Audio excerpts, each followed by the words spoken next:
पाक भारत हर लम्हा बदलती सूरत हाल पर ताज़ा तरीन अपडेट्स के लिए सिचुएशन रूम आपको मुसलसल अपडेटेड रखेगा। सबसे पहले यहाँ से खबर यह है कि वज़ीर ख़ारजा इसहाक डार ने कहा है कि वज़ीर आज़म की ज़ेर सदारत इजलास के बाद पाकिस्तान का नाम लिए बगैर इल्ज़ामात लगाए गए। भारतीय इक़दामात का मकसद पहलगाम वाक़े का इल्ज़ाम पाकिस्तान पर धरना था। सेनेट में इजहार ख्याल करते हुए इसहाक डार ने कहा कि भारत की जानिब से पहलगाम वाक़े से मुतल्लिक़ कोई शवाहिद सामने नहीं लाए गए।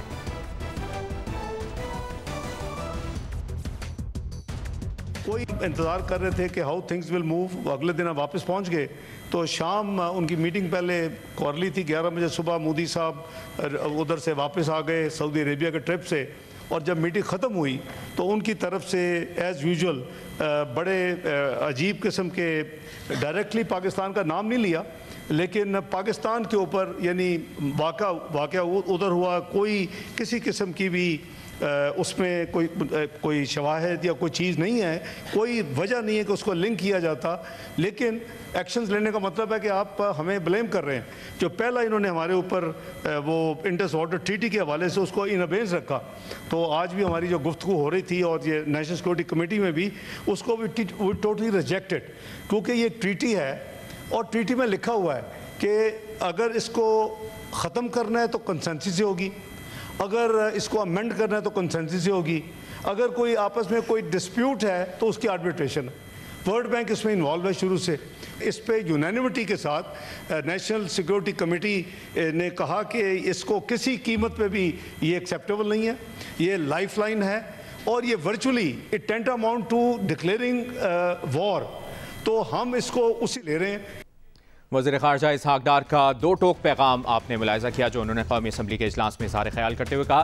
साथ ही साथ सेनेट में कायदे इस के खिलाफ सेनेटर शिबली फराज ने कहा है कि इस मौके पर ऐवान से मुतफ़िका पैगाम जाना ज़रूरी था। तहरीक इंसाफ ने करारदाद की हिमायत करके अपना फ़र्ज अदा किया है। हर वाक़े के फ़ौरन बाद ही पाकिस्तान पर इल्ज़ाम तराशी का भारतीय रवैया अफसोसनाक है।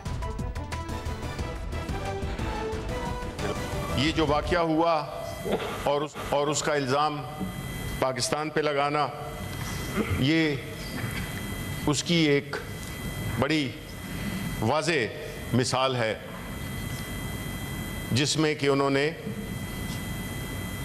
बग़ैर किसी तरद्दुद के इल्ज़ाम पाकिस्तान पे लगा दिया। वो ख़ित्ता जिसमें कि 7.5 लाख फ़ौज मौजूद है, उसकी मौजूदगी में इस किस्म का वाक़या होना उनकी कॉम्पिटेंस पे बड़ा सवालिया निशान फैलाता है। अब ये जो रेजोल्यूशन हमने पास किया, जनाब चेयरमैन, ये तो हमारा फ़र्ज़ भी था और ये हमारा एक ड्यूटी भी थी, और हम समझते हैं कि ऐसी सूरत हाल में सबको इकट्ठा होना चाहिए और एक ही मैसेज जाना चाहिए। शिबली फराज का बयान भी आपने सुना। अब बात करेंगे पीपल्स पार्टी की सेनेटर शहरी रहमान की, जिन्होंने ये बयान दिया है कि इस ऐवान से भारत को एक पैगाम जाना बहुत ज़रूरी था। सेनेट में इज़हार ख्याल करते हुए सेनेटर शहरी रहमान ने कहा कि पाकिस्तान को जिस दहशतगर्दी का सामना है उसमें सबसे बड़ा हिस्सा भारत का है। इस हाउस ने मिल बैठकर एक पैगाम दिया है भारत को, जहां एक बहुत ही घिनौना टेररिस्ट अटैक, दहशतगर्दी का अटैक हुआ है, और उस हवाले से ना सिर्फ इस हाउस ने मुश्तरका तौर पर उसकी मज़म्मत की है, शदीद मज़म्मत की है। Terrorism in all it's forms and manifestations, इस तरह कह के शदीद मज़म्मत की है।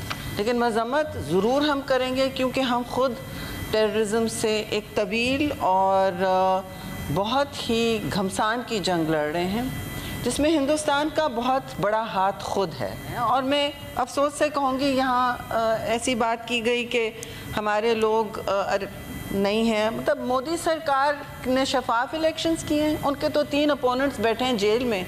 ज़रा खोल के देख लें अखबार। ये कोई अच्छी बात नहीं है, मैं उसे एंडोर्स नहीं कर रही हूँ, बट प्लीज़ ये ना हमें कहें कि हिंदुस्तान की जमहूरियत पार्टी, वहाँ जो इस वक्त हो रहा है, जो मज़ालिम ढाए जा रहे हैं, वो दुनिया देख रही है। उन रिलीजियस माइनॉरिटीज़ तो दीवार से लग के बिल्कुल ख़त्म होने के लायक हैं। साथ ही साथ अवामी नेशनल पार्टी के सेनेटर एमिल वली खान ने कहा है कि मुल्क की खुदमुख्तारी किसी को सवाल इस पर नहीं उठाने देंगे। भारत हो या कोई और मुल्क, किसी को पाकिस्तान पर हमला नहीं करने देंगे।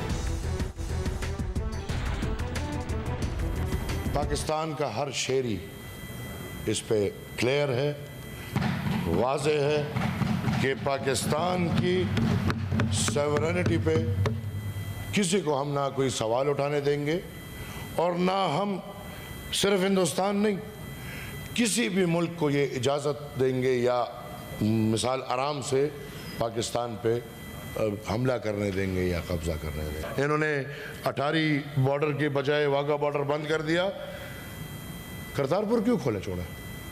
मुझे तो ये डिस्क्रिमिनेशन लग रहा है। क्या उन्होंने ये कहा कि अजमेर शरीफ आए, पाकिस्तान के जितने भी मुसलमान हैं उनको इजाज़त है और वो अजमेर शरीफ आए? क्या उन्होंने ये कहा? अगर नहीं तो आप क्यों डिस्कस कर रहे हो? मैं समझता हूँ कि ये बिल्कुल अक्रॉस द बोर्ड अगर बंद किया जाए तो सबको बंद किया जाए। और अभी आपको बताएं, वज़ीर दिफा ख्वाजा आसिफ के बैनुल-अक़वामी नशरियाती इदारे के इंटरव्यू को भारतीय मीडिया सियाक़ो सबाक़ से हटकर पेश कर रहा है। दावा किया जा रहा है कि ख्वाजा आसिफ ने जंग की धमकी लगाई। हकीकत में वज़ीर दिफा ने भारतीय हमले की सूरत में जंग के खदशे की बात की और नई दिल्ली को मुज़ाकरात का पैगाम दिया है, जबकि अमरीकी सदर समेत बैनुल-अक़वामी क़ुव्वतों को खित्ते में कशीदगी में कमी के लिए किरदार अदा करने की अपील की है। वज़ीर दिफा ख्वाजा आसिफ ने दो टोक और वाज़े अल्फाज में क्या कहा, ये आपने जाना। पाक भारत कशीदा और हर लम्हा बदलती सूरत हाल की पल पल की अपडेट जियो न्यूज़ के सिचुएशन रूम से आपको मिलती रहेगी। एक ब्रेक लेते हैं, आप जियो न्यूज़ के साथ।